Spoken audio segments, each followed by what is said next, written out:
दोस्तों 2022 स्टार्ट होने वाला है और गर्मियों का मौसम आने वाला है, क्योंकि कुछ ही समय बचा है सर्दियों को जाने में और बहुत सारे लोग 2022 में कपड़े करने बिजनेस स्टार्ट करने वाले हैं। और जानकारी भी इकट्ठा आप लोगों ने कर ली होगी कि कपड़े के बिजनेस में आप लोगों को किस किस चीज़ की ज़रूरत पड़ने वाली है। मगर इस वीडियो में मैं आपको बताने वाला हूं कि यदि आप गर्मियों में यानी कि मार्च 2022 से कपड़ों का अपना नया बिजनेस स्टार्ट करने वाले हैं, तो आपको कपड़े का बिजनेस शुरू करने में क्या नहीं करना चाहिए, इस बात का आप लोगों को खास तौर पर ध्यान रखना है। क्योंकि अभी तक आप लोगों ने सुना होगा कि आप लोगों को क्या क्या जरूरत पड़ती है, मगर इस वीडियो में जितनी जरूरत वाली बातें हैं उतना ही आपको यह भी पता होना चाहिए कि आपको नए बिजनेस में क्या नहीं करना चाहिए। तो चलिए दोस्तों, वीडियो को आगे बढ़ाते हैं। चैनल को सब्सक्राइब कर लीजिए, वीडियो को लाइक कर दीजिए और वीडियो को पूरी देखने के बाद शेयर जरूर कीजिएगा अपने फेसबुक ग्रुप में, इंस्टाग्राम और जो भी आपकी सोशल साइट्स हैं उन सभी पर आप अपने फ्रेंड्स को हमारी वीडियो जरूर शेयर कीजिएगा। तो चलिए आगे बढ़ते हैं। नमस्कार, मैं हूं प्रहलाद सिंह, आप देख रहे हैं आपका अपना यूट्यूब चैनल। दोस्तों, कपड़े का बिजनेस स्टार्ट करने वाले हो तो आप लोगों को कपड़े के बिजनेस में क्या नहीं करना चाहिए। सबसे पहला पॉइंट, अपने आप पर विश्वास की कमी ना होने दे। जब आप किसी बिजनेस को स्टार्ट कर रहे हो तो आपके अंदर उत्साह होना चाहिए, किसी काम को पूरा करने की लगन होनी चाहिए। मगर दोस्तों, यदि नेगेटिविटी आपके मन के अंदर आ गई, उस बिजनेस के प्रति आपको डर लग गया, तो निश्चित ही आने वाले समय में आपका बिजनेस कहीं ना कहीं आपको निराश कर देगा। इसलिए आत्मविश्वास में कमी बिल्कुल नहीं होनी चाहिए। दूसरा पॉइंट, आपके पास पैसों की कमी भी नहीं होनी चाहिए। आपके पास हमेशा जो पैसा है इस बिजनेस को स्टार्ट करने या स्टार्ट करने के बाद में जो ज़रूरत पड़ेगी पैसे की, वो हमेशा आपके पास एक जमा के रूप में रहना चाहिए, जिससे कि जो भी ग्राहकों की आपकी पसंद हो या आप ग्राहकों की पूर्ति करें या आप अपने गारमेंट्स बिजनेस के बैकअप के लिए ज़रूरत हमेशा पूरी करते रहे उस पैसे के माध्यम से। वो पैसा आपके पास हमेशा होना चाहिए और कोशिश कीजिएगा कि पैसे की अधिकता हो, पैसे की कमी ना हो।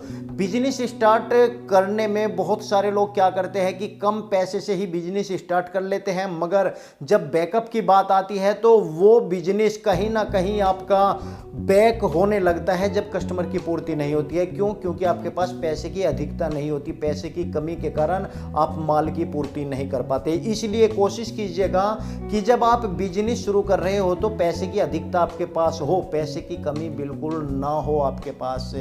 पॉइंट नंबर 3 की मैं बात कर लेता हूं, कानूनी कार्यवाही से बिल्कुल भी ना डरे। दोस्तों, कानूनी कार्रवाई आपके रजिस्ट्रेशन को लेकर है, जीएसटी नंबर को लेकर है और आपके नगर पालिका के जो रजिस्ट्रेशन होता है व्यापारियों के लिए उसको लेकर के है। बहुत सारे लोग क्या करते हैं कि रजिस्ट्रेशन नहीं कराते और डायरेक्टली ही बिजनेस स्टार्ट करते हैं, मगर कहीं ना कहीं उन लोगों के मन में एक शंका रहती है कि यार हम रजिस्ट्रेशन करा ले तो कल को कहीं हमें इस रजिस्ट्रेशन का टैक्स पे ना करना पड़े। यदि हमारा बिजनेस ना चला हो तो हम अपनी जेब से कहां से पे करेंगे। ये बात ठीक है कि जो आपका बिजनेस स्टार्ट हुआ है शुरू में आपको रजिस्ट्रेशन की जरूरत नहीं पड़ती, मगर यदि आपने मन के अंदर सोच लिया है कि हमें ये बिजनेस लंबे समय तक चलाना है तो आपको हर हाल में रजिस्ट्रेशन कराना चाहिए, जीएसटी नंबर लेना चाहिए। क्योंकि ये जो रिटेल का बिजनेस आप शुरू कर रहे हो ये एक ना एक दिन आपको होलसेल में भी तब्दील करना पड़ सकता है। इसलिए आपको रजिस्ट्रेशन बहुत जरूरी है और कानूनी कार्यवाही से अपने बिजनेस के प्रति बिल्कुल भी नहीं घबराना चाहिए। नेक्स्ट पॉइंट दोस्तों, बहुत ज़रूरी है कि लोकेशन से बहुत सारे लोग दूर हट जाते हैं, क्योंकि जहां पर भीड़ भाड़ भरा वाला इलाका होता है, जहां पर कॉम्पिटिटर कम होते हैं, वहां पर उन लोगों को दुकान नहीं मिल पाती और वे लोग इधर उधर बिजनेस में पैसा लगा देते हैं और फिर उनकी दुकान नहीं चल पाती। इसलिए लोकेशन का खास तौर पर आपको ध्यान रखना है, लोकेशन को इग्नोर नहीं करना है। लोकेशन मस्ट है किसी भी बिजनेस को स्टार्ट करने के लिए और ऐसी जगह लोकेशन ढूंढनी चाहिए जहां पर कॉम्पिटिटर उस बिजनेस के कम हो और भीड़ भाड़ वाला इलाका हो, जहां पर लोग एक दूसरे गांवों से, शहरों से, एक दूसरी जगह से उस स्थान पर आते हो, उस मार्केट में आते हो। इसलिए आपको लोकेशन पर भी इतना ही ध्यान देना है जितना कि आप अपने बिजनेस को शुरू करने के लिए दिन रात मेहनत कर रहे हो। दोस्तों, नेक्स्ट पॉइंट जो बहुत ज़रूरी है, जब आप बिजनेस स्टार्ट कर देते हो तो आप क्या करते हो कि आप स्टॉक पर ध्यान नहीं देते। आपको अपने स्टॉक पर ध्यान रखना है। जब आपका स्टॉक खत्म होने को हो या कस्टमर की जो स्टॉक के लिए रिक्वायरमेंट है उसकी पूर्ति में जो लापरवाही आप लोग बरतते हो, वो लापरवाही नए बिजनेसमैन को तो खासतौर पर नहीं बरतनी चाहिए। नया बिजनेसमैन हमेशा सजग होना चाहिए, सतर्क होना चाहिए और नया बिजनेसमैन को ये पता होना चाहिए कि आज उसकी दुकान के अंदर कौन सा माल बिका है और कौन से माल की कमी है। उस माल की पूर्ति के लिए उसको हमेशा अपना स्टॉक चेक करते रहना चाहिए और स्टॉक की पूर्ति हमेशा करते रहना चाहिए।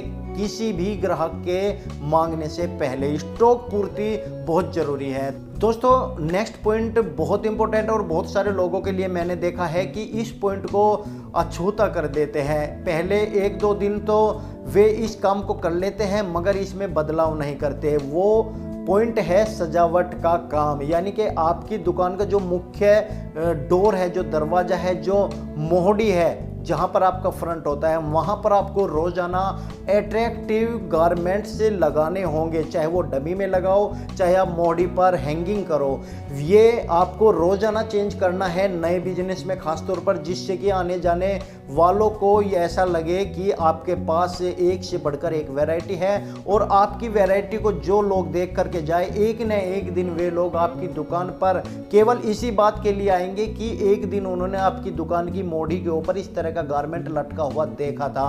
कहीं ना कहीं वो अट्रैक्ट करेगा। तो हमेशा जो आपकी दुकान के अंदर सबसे अच्छे अट्रैक्टिव पीस है, वे पीस आपको फ्रंट पर लोगों को दिखाने के लिए रखने हैं। कहने का मतलब कि आपको अपनी पूरी दुकान सजानी है, जिससे कि आपकी दुकान के आगे से जाने वाला ग्राहक आपकी दुकान की तरफ को देखे तो उसका मन करे कि एक बार दुकान में जाकर के वैरायटी देख आए। दोस्तों नेक्स्ट पॉइंट, लोगों के पास पैसा होता है बिजनेस करने के लिए मगर उन्हें एक्सपीरियंस नहीं होता, तो वे गलती करते हैं कि सारा का सारा पैसा एकदम से लगा देते हैं। यहाँ पर आपको थोड़ी सतर्कता बरतनी है और आपको कम पैसे का इस्तेमाल करना है।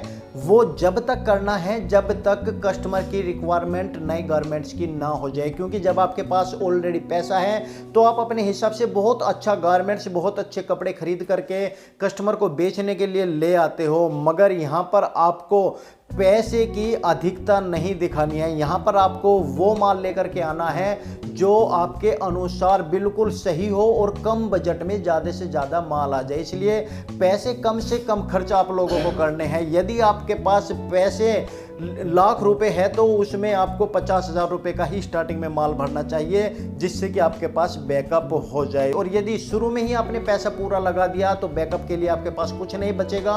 एक तो आप नए हो, आपको एक्सपीरियंस नहीं है, और जब आपको एक्सपीरियंस नहीं है और जो कस्टमर रिक्वायरमेंट करने वाला है आपके रनिंग पीरियड में, तो उसका बैकअप आप कैसे पूर्ति कर पाओगे। तो एकदम से ये तो निश्चित है कि जो दुकान में माल आ रहा है आपकी, वो एकदम से आपको पैसे नहीं दे करके जाएगा। वो केवल अभी इंतजार कराएगा आपको कि कस्टमर आए किसी तरीके से और आपकी सेल बढ़े। सेल बढ़ाने के लिए आपको पैसे की पूर्ति रखना जरूरी है।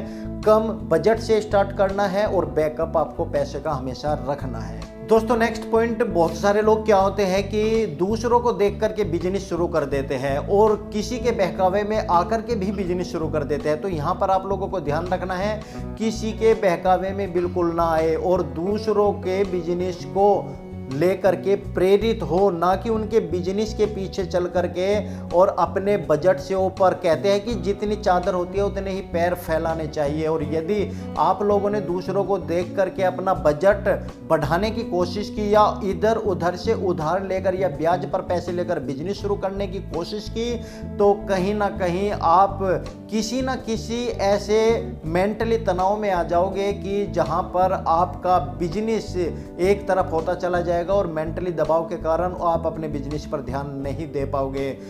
दोस्तों जितने दूसरे व्यापारी हैं जो काफ़ी लंबे समय से बिजनेस में हैं, उनसे आप मिलिए, उनसे आप सीखिए कि वे कौन कौन सा माल ला रहे हैं, ट्रेंडिंग में कौन सा माल है, किस होलसेलर के पास वे जाकर के ला रहे हैं और किस तरीके से वे कस्टमर को आकर्षित करके अपना मार्जिन निकाल करके रेट बताते हैं, किस तरीके से बेचते हैं। ये सारी जानकारियां सीखने के लिए आपको अपने मार्केट के बहुत बड़े या एक्सपीरियंस्ड व्यापारियों से मिलना पड़ेगा, उनसे जानकारी लेनी पड़ेगी। मगर दोस्तों कोई भी व्यापारी जो आपके अपने इलाके का है वो आपको पूरी जानकारी हो सकता है सही ना दे, इसलिए आप दूर की मार्केट में जो आपसे दूर हो उन व्यापारियों से संपर्क में रहिए और उनसे सीखिए किस तरह से माल लाना चाहिए, किस तरह से आपको कस्टमर को बेचना चाहिए और किस तरीके से आपको अपना मार्जिन सेट करना चाहिए। तो ये कहीं ना कहीं आपके लिए हितकर होता है। और यहीं पर लोग मार खा जाते हैं कि दूसरों को देखकर या यूट्यूब की वीडियो देखकर या गूगल पे सर्च करके माल तो ले आते हैं, मगर उन्हें खरीदना और खरीदने के बाद बेचना बहुत बड़ी मशक्कत हो जाती है और पैसों की पूर्ति नहीं हो पाती और कहीं ना कहीं आपका बिजनेस एक गड्ढे में चला जाता है, आपका सारा पैसा बर्बाद हो जाता है। मगर यहीं पर यदि आप पूरा होमवर्क करके, पेपर वर्क करके यदि अपने बिजनेस को अच्छी तरीके से स्टेप बाय स्टेप आगे बढ़ाते चलोगे तो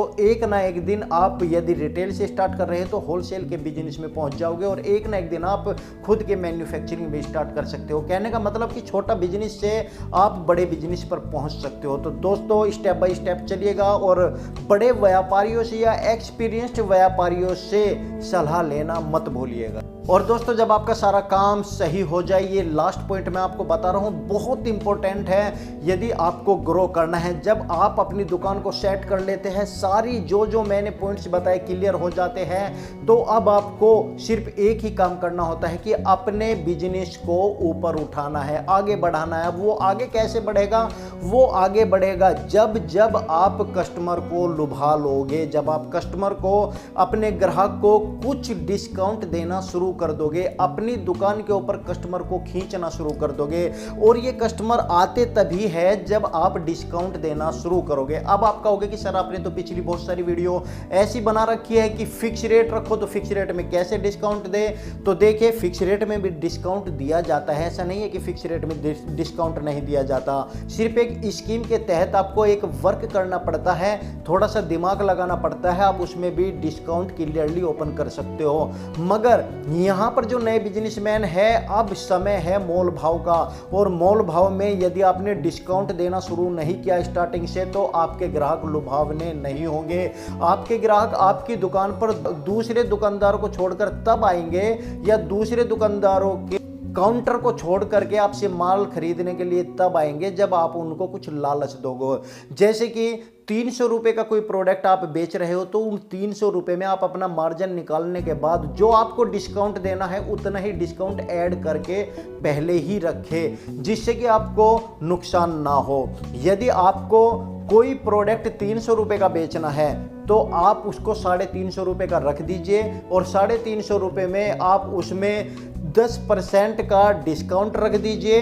आपको तो 300 का ही बेचना था तो वो डिस्काउंट कटने के बाद आपका उतना का उतना ही मार्जिन आपको मिल जाएगा। इस तरह के डिस्काउंट और स्कीमें चलाना बहुत ज़रूरी है, क्योंकि जब तक आप डिस्काउंट नहीं दोगे, जब तक आप कस्टमर को अट्रैक्ट करने वाले कोई स्कीम्स नहीं लाओगे, तब तक दूसरे की दुकान पर ग्राहक कैसे आपकी दुकान पर आएगा। दूसरे की दुकान से तोड़ना बहुत ज़रूरी है, क्योंकि आपके मार्केट में या जहाँ पर भी आप दुकान ओपन करके बैठे हैं बहुत सारे ऐसे होलसेलर है, बहुत सारे ऐसे रिटेलर्स हैं जिनके अंदर बहुत काबिलियत है अपने कस्टमर को पकड़ कर रखने की। मगर दोस्तों ये काबिलियत ही आप लोगों को उनकी ख़त्म करनी है, क्योंकि कंपटीटर का ज़माना है।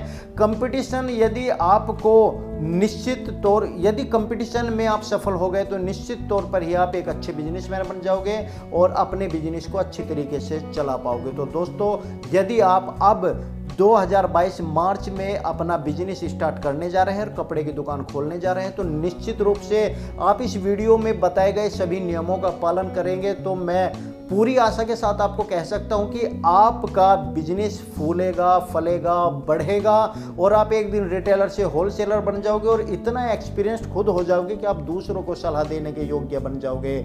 और दोस्तों बिजनेस हमेशा एक पॉजिटिव सोच के साथ आगे बढ़ता है, नेगेटिव सोच कभी लाने मत देना अपने दिमाग के अंदर, अपने मन के अंदर। कभी घबराहट मत लेना, यदि कोई थोड़ा बहुत नुकसान होता है तो बस आपको पॉजिटिविटी के साथ आगे बढ़ना है, कोशिश करते रहना है कि कस्टमर को कैसे लुभाना है। जब तक आपके मन में ये सवाल रहेगा कि हमें कस्टमर को लुभाना कैसे, हम और क्या स्कीम चलाएं, हम कस्टमर को और क्या दे सके, तो तब तक आपका बिजनेस दिन पर दिन तरक्की करता जाएगा। और जिस दिन आपने कस्टमर के, ग्राहक के बारे में सोचना बंद कर दिया, उस दिन आपका बिजनेस नीचे स्तर पर डाउन होता चला जाएगा। ये मेरी बात आप विश्वास के साथ मान लीजिएगा, ये मेरा एक्सपीरियंस है। जब जब ग्राहक को याद रखोगे, जब जब ग्राहक आपकी दुकान के ऊपर चढ़ेगा, और जिस दिन ग्राहक को आप भूल गए तो समझ लेना कि आपकी दुकान घटती हुई चली जाएगी। तो दोस्तों, उम्मीद करता हूं कि ये कुछ टिप्स आप लोगों को जरूर पसंद आए होंगे। वीडियो पसंद आई होगी तो लाइक कर दीजिए, शेयर कर दीजिए, चैनल को सब्सक्राइब जरूर कर दीजिए।